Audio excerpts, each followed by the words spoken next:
കൃപാസനമ്മയുടെ പ്രത്യക്ഷീകരണത്തിൻ്റെ സാക്ഷിയായി മാറിയതിൽ ആദ്യമായി തന്നെ അമ്മയോടും ഈശോയോടും ആയിരം നന്ദിയും സ്തുതിയും പുകഴ്ചയും അർപ്പിക്കുന്നു. എൻ്റെ പേര് ജോബി ബിജു. ഞങ്ങൾ മുരിങ്ങൂർ, ചാലക്കുടിക്കടുത്തുള്ള മുരിങ്ങൂരിൽ നിന്നാണ് വരുന്നത്. ഞാൻ ഉടമ്പടി എടുത്തത് നവംബർ 3-ാം തീയതിയാണ്. എനിക്ക് വളരെ അപൂർവമായൊരു അസുഖമായിരുന്നു, മോർവാൻ സിൻഡ്രം എന്ന് പറയും. ഈ അസുഖത്തിൻ്റെ പ്രത്യേകത ശരീരം മൊത്തം അസുഖമാണ്. ശരീരം മൊത്തം വേദന, ഹാർട്ട് ബീറ്റ് ഭയങ്കര ഹൈ ആവും, 300 വരെ ഇടയ്ക്കിടയ്ക്ക് എത്താറുണ്ട്. പിന്നെ എല്ലാ ദിവസവും തലവേദനയാണ്. പിന്നെ ശരീരത്തിൽ ഒരു സ്ഥലം പോലും വേദനയില്ലാത്ത ഭാഗങ്ങളില്ല. ശരീരത്തിൽ മൊത്തം മയോക്കീമിയ എന്ന് പറയും, ഒരു ഇടിപ്പ് വരും എപ്പോഴും. അത് വന്നു കഴിഞ്ഞാൽ പിന്നെ വേദന സഹിക്കില്ല. പെയിൻ കില്ലർ കഴിച്ചാൽ പോലും വേദന മാറാറില്ല. ഇടയ്ക്ക് ഞാൻ വീഴും. ഒരു പ്രാവശ്യം വീണ് എൻ്റെ കാലിൻ്റെ 2 എല്ല് ഒടിഞ്ഞു പോയി. എനിക്ക് സർജറി കഴിഞ്ഞ് പിറ്റേ ദിവസം ഫാറ്റ് എംബോളിസം വന്നു. മജ്ജയുടെ അംശം ഹാർട്ടിലേക്ക് കയറിപ്പോയി. വളരെ സീരിയസ് ആയിരുന്നു. 2018 എംബോളിസം വന്നത്. അപ്പോഴാണ് പിന്നെ എൻ്റെ രോഗം മൂർജിച്ചു പോയത്. പിന്നെ എനിക്ക് പുറത്തേക്ക് നോക്കുമ്പോൾ മഴ പെയ്യണോണം തോന്നും. ഒരാൾ സംസാരിക്കുമ്പോൾ 2 ചെവിയിലും 2 ഒച്ചയായിട്ട് കേൾക്കും. അങ്ങനെ ഈ രോഗത്തിന് അപൂർവമായ ഓരോ അവസ്ഥകളാണ്. ചില സമയത്ത് നമുക്ക് പേടി തോന്നും. ആ ഒരു സമയത്ത് ഞാൻ വീണ് കിടക്കുമ്പോൾ എനിക്ക് കൃപാസന പത്രം ആരോ എനിക്ക് എൻ്റെ കയ്യിൽ കൊണ്ട് തന്നിരുന്നു. ഞാൻ ആ അമ്മയുടെ ആ പത്രം വെച്ച് ഞാൻ എപ്പോഴും പ്രാർത്ഥിക്കുമായിരുന്നു. അങ്ങനെ ഇതിന് രോഗം കണ്ടുപിടിച്ചപ്പോൾ ഈ രോഗത്തിന് ആകെയുള്ള ചികിത്സ എന്ന് പറയുന്നത്, ഒന്ന് പ്ലാസ്മ എക്സ്ചേഞ്ച് ചെയ്യുക, 2 റിട്ടിക്സിമാബ് എന്ന് പറഞ്ഞ ഇഞ്ചക്ഷൻ ഉണ്ട്, അത് ചെയ്യാനാണ് ഡോക്ടർ പറഞ്ഞത്. അങ്ങനെ പ്ലാസ്മ എക്സ്ചേഞ്ച് ചെയ്യാൻ എനിക്ക് വളരെ റിസ്ക് ആയിരുന്നു. എനിക്ക് പ്രഷർ ചിലപ്പോഴൊക്കെ 20-30 എത്തും. ഹാർട്ട് ബീറ്റ് ഭയങ്കര ഹൈ ആവണ കാരണം പ്ലാസ്മ എക്സ്ചേഞ്ച് ചെയ്യൽ നടക്കില്ല എന്ന് ഡോക്ടർ പറഞ്ഞ കാരണം ഞങ്ങൾ റിട്ടിക്സിമാബ് എന്നൊരു ഇഞ്ചക്ഷൻ ഫോളോ ചെയ്തു. അങ്ങനെ അത് 3 മാസം കൂടുമ്പോൾ 3 മാസം കൂടുമ്പോൾ ചെയ്ത് 22 ഇഞ്ചക്ഷൻ 1 ഗ്രാം വെച്ച് എനിക്ക് ചെയ്ത് കഴിഞ്ഞപ്പോൾ പിന്നെ ആ മരുന്നിനൊരു ആൻറ്റിബോഡി ആയി. പിന്നെ ആ മരുന്ന് ഫലിക്കാതെ വന്നു. ഓക്സിജൻ കുറഞ്ഞു പോയിക്കൊണ്ടിരുന്നു. പിന്നെ എന്ത് ചെയ്യണമെന്നറിയാതെ പിന്നെ 3 മാസം എന്ന് പറയുന്നത് ഡോക്ടേഴ്സ് പറഞ്ഞു ഇനി 2 മാസം കൂടുമ്പോൾ ചെയ്യണമെന്ന്. 1 ലക്ഷം രൂപയോളം ആവും ഒരു ഇഞ്ചക്ഷൻ ആസ്റ്റർ മെഡിസിറ്റിയിൽ ചെയ്ത് പോരുമ്പോൾ. ഞാൻ പിന്നെ വിചാരിച്ചു ഇതിലും ഭേദം മരിച്ചു പോകണമാണ്. ഇനി 2 മാസം കൂടുമ്പോൾ ഇഞ്ചക്ഷൻ ചെയ്ത് കഴിഞ്ഞാൽ എങ്ങനെയാണ് പൈസ മൊത്തം ഉണ്ടാവുക? അങ്ങനെ ഞാൻ വളരെയധികം വിഷമിച്ചിരിക്കുമ്പോൾ എല്ലാവരും എന്നോട് കൃപാസനമ്മയുടെ പ്രത്യക്ഷീകരണത്തിൻ്റെ ഇവിടെ വന്ന് ഉടമ്പടി എടുക്കുന്ന കേസ് പറയാറുണ്ട്. അപ്പോൾ ഞാൻ പിന്നെ അമ്മയോട് ഞാൻ പ്രാർത്ഥിച്ചു തുടങ്ങി, അമ്മേ എനിക്കും അമ്മയുടെ അടുത്ത് വന്ന് ഉടമ്പടി എടുക്കണം, അതിനുള്ള വഴി അമ്മ ഒരുക്കി തരണമെന്ന് ഞാൻ പിന്നെ തുടർന്ന് എന്നും പ്രാർത്ഥിച്ചു കൊണ്ടിരുന്നു. അങ്ങനെ എനിക്കിവിടെ വന്ന് പെട്ടെന്ന് വീണൊക്കെ കാരണം കൊണ്ട് യാത്ര ഒന്നും ചെയ്യാൻ പറ്റിയിരുന്നില്ല. 6 വർഷത്തോളം ഞാൻ യാത്ര ചെയ്യാതെ എവിടേക്കും പോവാതിരുന്നു. അങ്ങനെ ഞാൻ വീട്ടിൽ തന്നെ കൃപാസനമ്മയുടെ ഉടമ്പടി പുസ്തകത്തിലെ പ്രാർത്ഥനയും മെഴുകുതിരിയൊന്നും ഉണ്ടായിരുന്നില്ല, വെള്ളത്തിരി എത്തിച്ച് ഞാൻ പ്രാർത്ഥിക്കും. കാലത്തും വൈകുന്നേരത്തെയും പ്രാർത്ഥനകൾ എത്തിക്കും, ബൈബിൾ വായിക്കും. പിന്നെ ഒരുപാട് പ്രാർത്ഥനകൾ ഞാൻ അമ്മയുടെ അടുത്തേക്ക് എനിക്ക് എങ്ങനെയെങ്കിലും ഇത് സാധിപ്പിച്ച് തരണമെന്ന് പറഞ്ഞാൽ ഞാൻ പ്രാർത്ഥിച്ചിരുന്നു. പിന്നെ ഈ ഓക്സിജൻ ഫുള്ളിങ്ങനെ കുറഞ്ഞു പോയിക്കൊണ്ടിരുന്നപ്പോൾ ഡോക്ടേഴ്സ് കഴിക്കണോണം പ്ലാസ്മ മാറ്റാനായിട്ട്. ഞങ്ങളുടെ ഡോക്ടർ വില്ലിംഗ് ആയിരുന്നു, പക്ഷേ പ്ലാസ്മ എക്സ്ചേഞ്ച് ചെയ്യുന്ന നെഫ്രോളജിസ്റ്റുകളാണ്. അവർ സമ്മതിച്ചില്ല, ഇത്രയും റിസ്ക്കായ ഒരവസ്ഥയിൽ ചെയ്യാൻ പറ്റില്ല എന്ന് പറഞ്ഞു.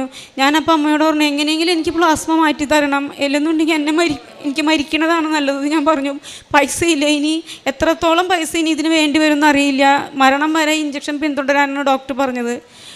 അങ്ങനെ ഇരിക്കുന്ന സമയത്ത് ഞാൻ ഈ പ്രാർത്ഥന കൃപാസനമ്മയുടെ പ്രാർത്ഥന കാലത്തും വൈകാരം ചെയ്ത് തുടങ്ങിയതിന് ശേഷം എനിക്ക് ഡോക്ടറിൻ്റെ കോള് വന്നു. അവർ പകുതി വില്ലിംഗ് ആയിട്ടുണ്ട്, നമുക്കൊന്ന് ട്രൈ ചെയ്ത് നോക്കാമെന്ന് പറഞ്ഞു. അങ്ങനെ ഞങ്ങൾ സെപ്റ്റംബർ 24-ാം തീയതി ലൂർദ് ഹോസ്പിറ്റലിൽ പ്ലാസ്മ എക്സ്ചേഞ്ച് ചെയ്യാനായിട്ട് ചെന്നപ്പോൾ ഞാൻ കൃപാസനമ്മയുടെ എൻ്റെ കയ്യിലുണ്ടായി, അന്ന് ഉടമ്പടി എടുത്തിരുന്നില്ല, ചെറിയൊരു ലോക്കറ്റും പിന്നെ ആ ഉടമ്പടി ബുക്കുമാണ് എൻ്റെ കയ്യിലുണ്ടായിരുന്നത്. ഞാൻ എന്നെ ICUലേക്ക് കയറ്റിയപ്പോൾ ഈ ഉടമ്പടി പുസ്തകവും കൃപാസനമ്മയുടെ ആ ലോക്കറ്റും എൻ്റെ കയ്യിൽ ഞാൻ മുറുക്കെ പിടിച്ച് പ്രാർത്ഥിച്ചിരുന്നു. അവർ പറഞ്ഞ പോലെ തന്നെ എല്ലാ പ്രശ്നങ്ങളും ICUൻ്റെ ഉള്ളിലുണ്ടായി. പിറ്റേ ദിവസം ഞാൻ എൻ്റെ ഹസ്ബൻഡിനോട് പറഞ്ഞു എനിക്ക് പ്രഷർ വളരെയധികം കുറഞ്ഞു പോയി, 20-ലേക്ക് എത്തി, വളരെ അവസ്ഥയിലേക്ക് പോയപ്പോൾ ഞാൻ പിറ്റേ ദിവസം പ്ലാസ്മ എക്സ്ചേഞ്ച് ചെയ്യാനായിട്ട് റൂമിലേക്ക് കിടക്കുന്നതിന് മുമ്പ് കൃപാസനമ്മയുടെ ഉപ്പ് കലക്കിയ നാരങ്ങ വെള്ളം കലക്കി കൊണ്ടുപോയി. അത് ഇടയ്ക്കിടയ്ക്ക് കുടിച്ചുകൊണ്ടിരുന്നിട്ട് പിന്നെ 6 എപ്പിസോഡും എനിക്ക് ഒരു കുഴപ്പമില്ലാതെ പ്ലാസ്മ എക്സ്ചേഞ്ച് ചെയ്യാനായിട്ട് സാധിച്ചു. അതിൽ പിന്നെ എനിക്ക് എൻ്റെ അസുഖത്തിൻ്റേതായ ഒരു ലക്ഷണങ്ങളും ഇപ്പോൾ ഈ നിമിഷം വരെ ഉണ്ടായിട്ടില്ല. എൻ്റെ കൃപാസനമ്മയ്ക്ക് 1000 നന്ദിയും സ്തുതിയും പുകഴ്ചയും ഞാൻ അർപ്പിക്കുന്നു. രണ്ടാമത്തെ സാക്ഷ്യം, എൻ്റെ മകന് ഇതിൻ്റെ ഇടയിൽ എൻ്റെ മകനൊരു ദിവസം അപ്പോൾ എനിക്ക് ഈ അസുഖം ഞാൻ അസുഖത്തിലേക്ക് കൂടുതൽ ആഴ്ന്നിറങ്ങി പോകുന്തോറും എൻ്റെ മക്കൾ ദൈവവിശ്വാസത്തിലേക്ക് കൂടുതൽ അടുത്തുകൊണ്ട് വരുന്നു. അവർ എല്ലാ ദിവസവും ബൈബിൾ വായിക്കും, എല്ലാ ദിവസവും കുർബാനയ്ക്ക് പോകും, എല്ലാ ദിവസവും എന്നെ രാത്രി ഉറങ്ങുന്നതിന് മുമ്പ് എനിക്ക് വിശ്വാസ പ്രമാണം എത്തിച്ചു തന്ന് എനിക്ക് കുരിശ് വരച്ചിട്ടാണ് അവർ ഉറങ്ങാറുള്ളൂ. അപ്പോൾ ഈ ഒരു അസുഖം വെച്ചതിൽ എൻ്റെ മക്കൾ ഒരുപാട് ദൈവത്തിലേക്ക് അടുക്കാനായിട്ട് സാധിച്ചതിൽ അമ്മയോട് 1000 നന്ദി ഞാൻ പറയുകയാണ്. അങ്ങനെ ഒരു ദിവസം അവന് പെട്ടെന്ന് ഒരു നെഞ്ചിലേന വന്ന് പെട്ടെന്ന് തന്നെ ഞങ്ങൾ ഹോസ്പിറ്റലിലേക്ക് ചാലക്കുടി സെൻറ്റ് ജെയിംസിലേക്ക് കൊണ്ടുവന്നപ്പോൾ ECGയും ട്രോപ്പയും പോസിറ്റീവായിരുന്നു. അപ്പോൾ തന്നെ അവർ പറഞ്ഞു 18 വയസ്സായ കുട്ടിക്ക് ഇത്രയും വരണമെങ്കിൽ നമുക്ക് എത്രയും പെട്ടെന്ന് ഒന്നില്ലെങ്കിൽ ലിസിയിലേക്കോ അല്ലെങ്കിൽ അമൃതയിലേക്കോ എത്തിക്കണം എന്ന് പറഞ്ഞു. ആകെ പേടിച്ചു പോയി. എനിക്ക് ഇത്രയും അസുഖം വന്നിട്ട് പോലും ഞാൻ അത്രയും പേടിച്ചിട്ടില്ല. ഞാൻ എൻ്റെ അമ്മയോട് പറഞ്ഞു, അമ്മേ എൻ്റെ ജീവൻ എടുത്താലും എൻ്റെ മകൻ്റെ ജീവൻ എനിക്ക് തിരിച്ചു തരണം, അവനൊരു ആപത്ത് സംഭവിക്കരുതെന്ന് പറഞ്ഞു.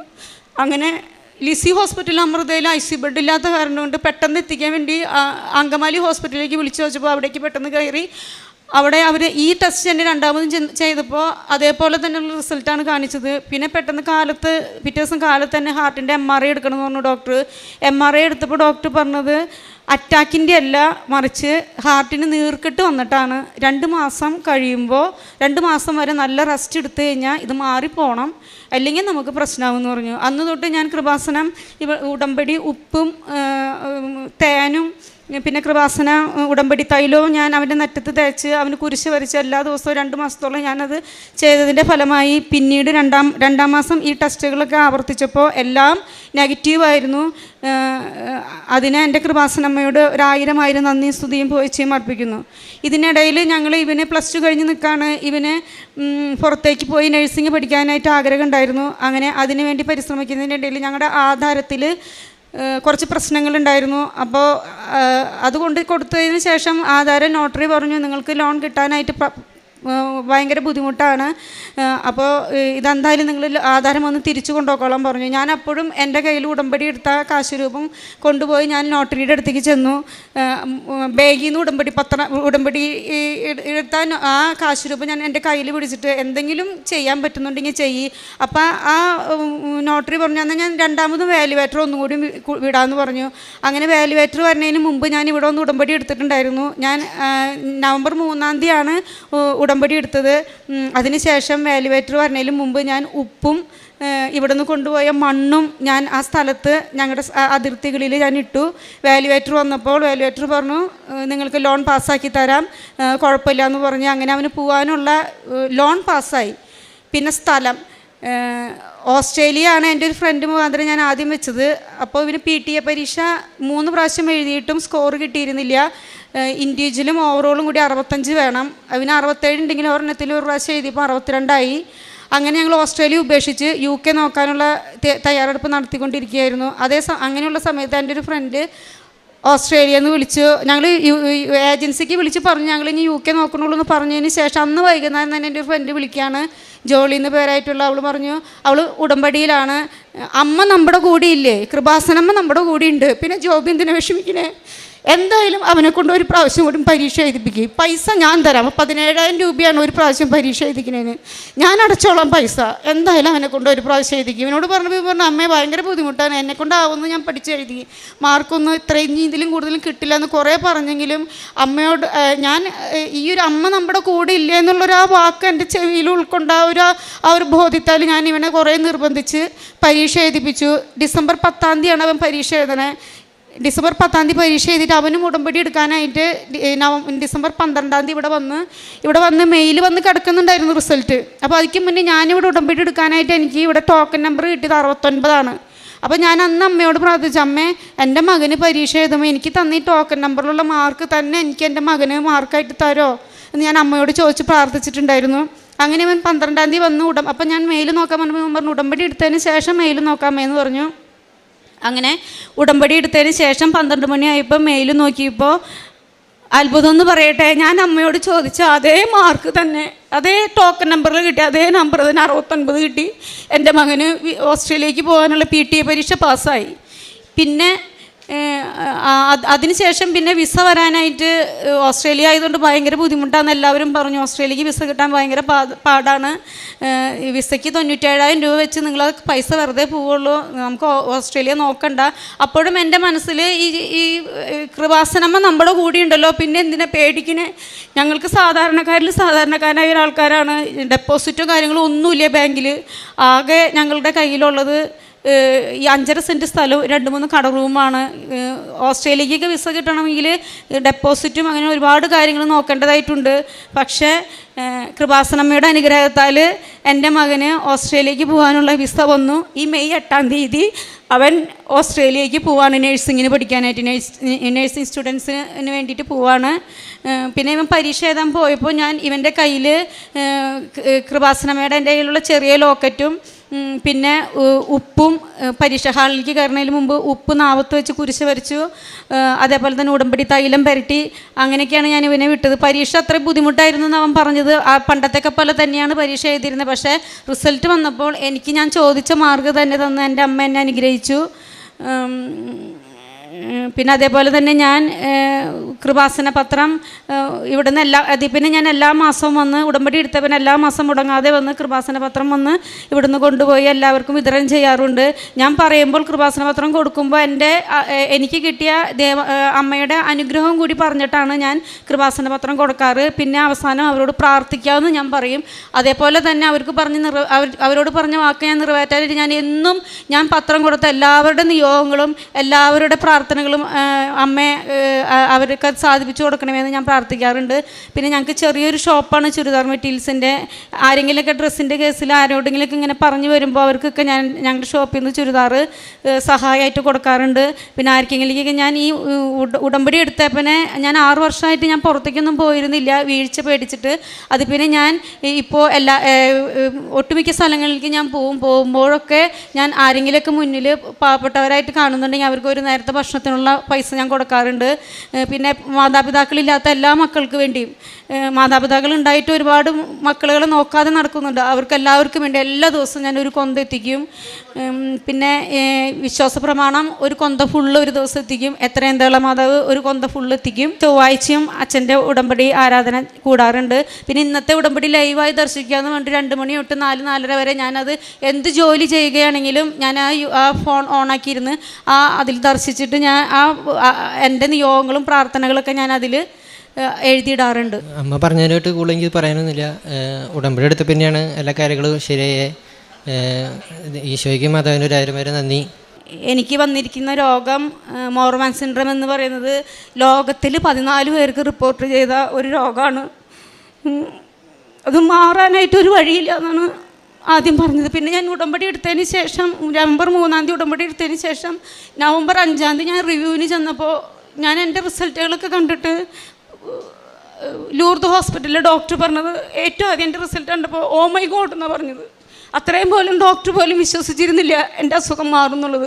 തിരിച്ച് ഞാൻ ഡോക്ടറോട് പറഞ്ഞു, ഡോക്ടർക്കും വേണ്ടി ഞാൻ പ്രാർത്ഥിക്കാട്ടോ എന്ന് പറഞ്ഞിട്ടാണ് ഞാൻ ആ ഹോസ്പിറ്റലിൽ നിന്ന് പോകുന്നത്. ജെറമിയ പ്രവാചകൻ്റെ പുസ്തകം 31:9 തിരുവചനം: കണ്ണീരോടെയാണ് അവർ വരുന്നത്, എന്നാൽ ഞാൻ അവരെ ആശ്വസിപ്പിച്ച് നയിക്കും. ഞാൻ അവരെ നീരൊഴുക്കുകളിലേക്ക് നയിക്കും. അവരുടെ വഴി സുഗമമായിരിക്കും, അവർക്ക് കാലിടറുകയില്ല. എന്തെന്നാൽ ഞാൻ ഇസ്രായേലിന് പിതാവാണ്, എഫ്രായിം എൻ്റെ ആദ്യജാതനും. ജോബി ബിജു തൻ്റെ അപൂർവങ്ങളിൽ അപൂർവമായ രോഗം, അതിന് സൗഖ്യം കിട്ടുന്നത് മോർവാൻ സിൻഡ്രം എന്ന തൻ്റെ രോഗത്തെക്കുറിച്ച് നാം അതെല്ലാം വ്യക്തമായിട്ട് കേട്ടതാണ്. 6 വർഷമായിട്ട് പുറത്തിറങ്ങാൻ പറ്റാതിരുന്ന മകള് ഉടമ്പടിയിലൂടെ എങ്ങനെ ഇന്ന് ഈ അൾത്താരിയിലെത്തി സാക്ഷ്യം പറയുന്നു. അതുപോലെ തൻ്റെ മകനും അനുഭവിച്ച രോഗപീഠകൾ, അതിൽ നിന്ന് ആ മകന് കിട്ടിയ സൗഖ്യവും, തൻ്റെ മകൻ്റെ സ്റ്റഡിയുമായിട്ട് ബന്ധപ്പെട്ട് ആ മകന് ഓസ്ട്രേലിയയിലേക്ക് പോയി നേഴ്സിംഗ് പഠിക്കുന്നതിന് വേണ്ടിയിട്ടുള്ള കാര്യങ്ങളൊക്കെ ക്ലിയർ ആകുന്നത്. അതിൻ്റെ ഇടയ്ക്ക് ഇവരനുഭവിക്കുന്ന ഒത്തിരിയേറെ പ്രതിസന്ധികളുണ്ട്. ഈ പ്രതിസന്ധികളിലാണ് ഉടമ്പടി ഉടനടി പരിഹാരമായിട്ട് നമ്മുടെ മുൻപിലേക്ക് കടന്നു വരിക. അങ്ങനെ തനിക്ക് ലഭിച്ച രോഗസൗഖ്യവും തൻ്റെ കുടുംബത്തിൽ തൻ്റെ മക്കൾ എങ്ങനെയാണ് ദൈവത്തിലേക്ക് കൂടുതൽ അടുത്തത്, തൻ്റെ രോഗപീഠകൾ അത് മക്കൾ അവരൊരുമിച്ചിരുന്ന് തനിക്ക് വേണ്ടി പ്രാർത്ഥിക്കുന്നു. അങ്ങനെ മക്കൾ കൂടുതൽ ദൈവകൃപയിൽ വളരുവാനായിട്ട് ഈ രോഗത്തിലൂടെ സാധ്യമായി. കാരുണ്യ പ്രവർത്തനങ്ങൾ, പ്രേക്ഷിത പ്രവർത്തനം, ആത്മീയ ജീവിതം, ഇതൊക്കെ ഇന്ന് ലോകമെമ്പാടും പ്രചരിക്കുകയാണ്. അതായത് ഉടമ്പടിയെടുത്ത ഒരു കൂട്ടം മക്കൾ, അതൊരു മരിയൻ സൈന്യം ലോകത്തിൻ്റെ പല ഭാഗങ്ങളിലേക്ക് കടന്നു ചെന്ന് എങ്ങനെയാണ് ഉടമ്പടി ജീവിതത്തിൻ്റെ മാഹാത്മ്യം ഇന്ന് മറ്റുള്ളവരിലേക്ക് എത്തിക്കുക, തങ്ങളുടെ ജീവിതത്തിലൂടെ അത് എങ്ങനെയാണ് ഇന്ന് ബോധ്യപ്പെടുത്തുന്ന വിധം മറ്റുള്ളവർക്ക് അനുഭവമാക്കുവാനായിട്ട് തങ്ങളെ തന്നെ ലോകത്തിന് മുൻപിൽ പ്രതിഷ്ഠിക്കുകയാണ്. തങ്ങൾ അനുഭവങ്ങൾ പങ്കുവെച്ചുകൊണ്ട് ഇന്ന് ഈ കുടുംബം ഇവിടെ നിൽക്കുമ്പോൾ നാം കേട്ട തിരുവചനം പോലെ, ഞാൻ അവന് പിതാവാണ്, ഇസ്രായേലിന് പിതാവാണ്, അവൻ എൻ്റെ ആദ്യജാതനും. കണ്ണീരോടെയാണ് വരുന്നതെങ്കിലും സന്തോഷത്തോടെ മടങ്ങിപ്പോകുവാനായിട്ട് ഈ ബെത്സൈദ കുളത്തിൽ, അതായത് 38 വർഷം ബെത്സൈദ കുളക്കരയിൽ കിടന്ന രോഗി, ആ രോഗിയെ ഇറക്കുവാൻ ആരുമുണ്ടായിരുന്നില്ല. അതായിരുന്നു തളർവാദം പിടിപെട്ട ആ മകൻ അവിടെ കിടക്കേണ്ടി വന്നത്. ഇന്ന് കൃപാസനം എന്ന ഈ ബെത്സൈദ കുളക്കരയിൽ വരുന്ന രോഗികളാണ്, അല്ലെങ്കിൽ ഏതെങ്കിലുമൊക്കെ രീതിയിലുള്ള പ്രതിസന്ധികൾ ഉള്ളവരാണ്. അവർക്ക് ഇന്ന് പരിശുദ്ധ അമ്മയാകുന്ന വാഗ്ദാന പേടകത്തെ സ്വീകരിച്ചുകൊണ്ട് ഈ മക്കളൊക്കെ എങ്ങനെയാണ് ഇന്ന് ദൈവകൃപകൾ നേടുന്നത് എന്നുള്ളതാണ് നാം കേൾക്കുക. ഉടമ്പടി ആരാധന, ഡെയിലി ബ്രെഡ് പ്രെയർ, അത് നമുക്ക് ഉപകാരമാകുന്നു. എന്നാൽ നാം പങ്കുവയ്ക്കുമ്പോൾ, ഷെയർ ചെയ്യുമ്പോൾ അതുമൂലം മറ്റുള്ളവരും കർത്താവിലേക്ക് അടുക്കുവാനായിട്ടും കൃപാസനത്തിലേക്ക് കടന്നു വന്ന് കൂടുതൽ ദൈവിക കൃപകൾ നേടുവാനും ഇടയാകുന്നു. നമുക്ക് കരങ്ങളടിച്ച് ഈശോയ്ക്കും അമ്മയ്ക്കും നന്ദി പറയാം, ദൈവത്തെ ആരാധിക്കാം, മഹത്വപ്പെടുത്താം. അത്യപൂർവ ദൈവാനുഭവങ്ങൾ ഇനി നിങ്ങൾക്കും സ്വന്തം. ഈ യൂട്യൂബ് ചാനൽ ഇതുവരെ സബ്സ്ക്രൈബ് ചെയ്തിട്ടില്ലെങ്കിൽ ഇപ്പോൾ തന്നെ സബ്സ്ക്രൈബ് ചെയ്യുക. ഈ വീഡിയോ ഇപ്പോൾ തന്നെ നിങ്ങളുടെ സുഹൃത്തുക്കൾക്ക് ഷെയർ ചെയ്തുകൊണ്ട് കർത്താവിൻ്റെ പ്രേക്ഷിതരാകുക.